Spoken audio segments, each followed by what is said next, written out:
So today we'll be talking about the types of pills and medications that lead to weight reduction. So first, when we talk about the introduction, let me clarify you first that people most of the time they think that the obesity and overweight, these both the terminologies are same, but in medical language these both are not the same. How this is calculated based on a formula which is called as the BMI formula, or that is the basal metabolic index. And how do we calculate it? It is calculated as weight by square of the height. Okay, so weight is kg and height square of the height, so it is meter square, so the unit turns out to be kg per meter square. Okay, so when do we consider a person to be overweight? If the BMI index is more than 25, then the person is considered to be overweight. But if the BMI of a person is more than 30 or the BMI is more than 27 along with the comorbidities like diabetes type 2 or hypertension, then we consider that person to be obese. Okay, so then we have some list of the drugs which are prescribed to the patients of obesity.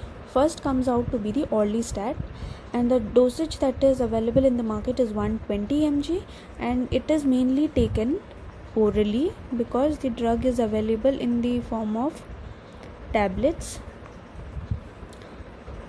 So here, what is the mechanism of action? It mainly blocks the absorption of fats from the small intestine and stomach. The meals that you intake, it will block the absorption of mainly the fats, which results in the obesity. It will block that action. It is mainly prescribed for the long-term use, and it works best. People think when they are on a anti-obesity drug, they they stop all kind of physical activities and they eat all kind of stuff, junk foods and all that. But it works best when you combine it along with physical activity, exercises, and your healthy eating habits. So, and it is prescribed to combine it with multivitamin drugs 2 hours before or after you ingest the drug. Why? Because when you take this drug, it makes your body harder to absorb the vitamins like A, D, E and K. Okay, and it has certain side effects like abdominal cramps, oily stool leakage, diarrhea, passing gas and uncontrolled bowel movements. The second kind of drug is the liraglutide. So here the dosage, as is mentioned here, is 0.6 milligrams, which is taken one time per day for 1 week, and you are supposed to increase the dose by 0.6 milligrams every week to when you reach a daily dose of 3 milligrams one time per day. Okay, but if this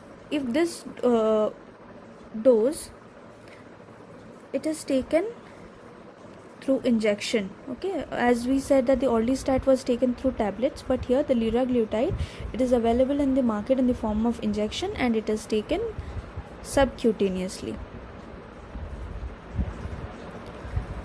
So what is the mechanism of action here? It mimics the hormone glucagon like peptide 1. Okay, so what is the action of that?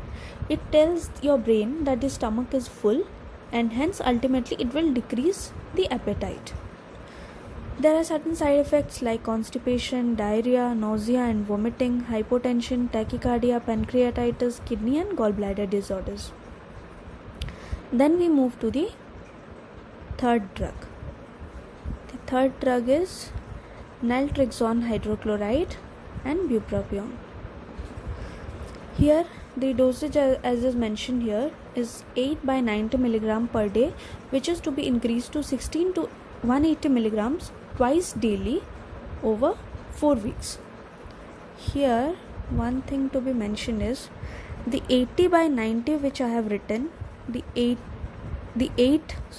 milligrams is naltrexone hydrochloride dosage, and the 90 milligram is bupropion dosage. Okay. So what is the mechanism of action here? It activates the propiomelanocortin neurons which is present in the hypothalamus, and thereby it causes the loss of appetite and increases the energy output. Okay. There are different side effects like nausea and vomiting, constipation, headache, dizziness and insomnia, dry mouth, and it can also sometimes lead to tachycardia and hypertension. Then you have the fourth kind of drug, that is phentermine. Here the dosage is 8 milligrams orally, which is taken 3 times per day, 30 minutes before meals, or if you increase the dose and you take it as 15 to 37.5 milligrams, then you decrease the number of times you take the drug to 1 time per day, 30 minutes before breakfast, or if you have already eaten, then you can take it 1 to 2 hours after your meal. So what is the mechanism of action here? It is a short-term use drug which is taken alongside diet and physical activity to reduce the weight. What does it do? It cuts down the appetite. And it also has different side effects like heart palpitations, restlessness and dizziness, tremor, insomnia, shortness of breath, chest pain, dry mouth and unpleasant taste. Then we go to the last drug, setmelanotide. Okay, so here the dosage is 2 milligrams, which is prescribed to be taken 1 time per day for 2 weeks subcutaneously through injection. Then you increase it to 3 milligrams 1 time per day if the patient tolerates the dose. If he doesn't, then you decrease the dose to,